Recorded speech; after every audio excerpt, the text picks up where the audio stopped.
नमस्कार. युवा क्रांतीमध्ये मी आपलं सर्वांचं मनपूर्वक स्वागत करतो. आज संतनगरी शेगाव येथील रणित परिवार नगर परिषद व प्रशासनाच्या विरोधात बुलढाणा येथे आमरण उपोषणाकरिता बसलेत. तर चला जाणून घेऊया. आज ही जी लढाई तुम्ही लढत आहे, ही कोणत्या वैयक्तिक विषयानुसार लढताय तुम्ही का प्रशासनाच्या विरोधात लढताय?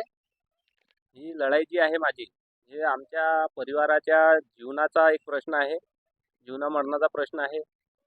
तसेच जे प्रशासनाने जे आमच्याबरोबर जे कृत्य केलेलं आहे, की प्रशासनाने कामात जी दिरंगाई दाखवण्यात आली, त्या दिरंगाईवर कुठेतरी त्या नियमांच्या आधारावर मला हे इथपर्यंत यायचं काम पडलं. आणि विशेषतः म्हणजे आपण तर सोडा, जे आपले प्रशासकीय अधिकारी आहेत, जसे की जिल्हाधिकारी साहेब, यांना माझ्या सर्व तक्रारीवर पाठपुरावा केल्यानंतर मी कलेक्टर साहेबांच्या निदर्शनात पण आणून दिली होती ही गोष्ट. तर त्या आधारावर मला कलेक्टर साहेबांनी 29/6/26 रोजी हे आदेशाचं पत्र पाठवलं होतं. यामध्ये स्पष्ट नमूद केलेलं आहे की हा जो सदर विषय आहे, हा आपल्या कार्यालयाअंतर्गत येत आहे.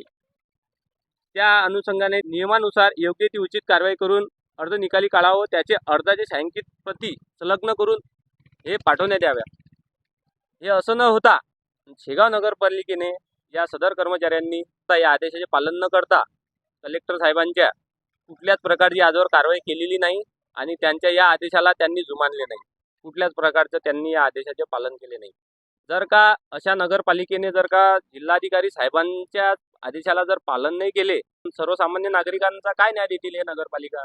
त्याकरिता मी या ठिकाणी माझ्या रीतसर अर्जाप्रमाणे मी या इथं कलेक्टर साहेबांना मी हे निवेदनाद्वारे कळविले होते की मी येत्या 14 तारखेपासून आमरण उपोषणाला माझ्या परिवारासह बसणार आहे. मी हा इशारा देऊन मी या ठिकाणी माझ्या पत्राप्रमाणे मी 14 तारखेपासून येथे उपोषण चालू केलेले आहे. जोपर्यंत मला या प्रकरणामध्ये न्याय मिळत नाही, तोपर्यंत मी उपोषण सोडणार नाही. मी आपल्या जिल्हाधिकारी साहेबांपुढे मी माझे जे मुद्दे मांडलेले आहे की संबंधित अधिकाऱ्यांवर शासकीय नियमानुसार कारवाई करण्यात यावी, तसेच माझे झालेले जे नुकसान आहे त्यांची भरपाई करून संबंधित अवैध बांधकामावर कारवाई करण्यात यावी व त्याची जे गल्ली आहे पाणी वाहण्याची, ती गल्ली मोकळी करून माझा हा जीवितहानी होणारा हा प्रश्न हा मार्गी लावावा, ही अशी मी या निवेदनाद्वारे जिल्हाधिकारी साहेबाकडे मागणी केलेली आहे आणि त्या न्यायाकरिता मी इथं बसलेला आहे.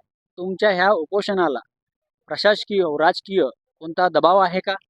नाही, मला कुठल्या पक्षाकडून किंवा कुठल्याही इकडून याच्याकडून दबाव काही कुणाकडून मला नाही आहे. मी स्वतंत्र आहे आणि स्वतंत्रपणे मी जी लढाई आहे ते मी सर्व नियमान्वये लढत आहे.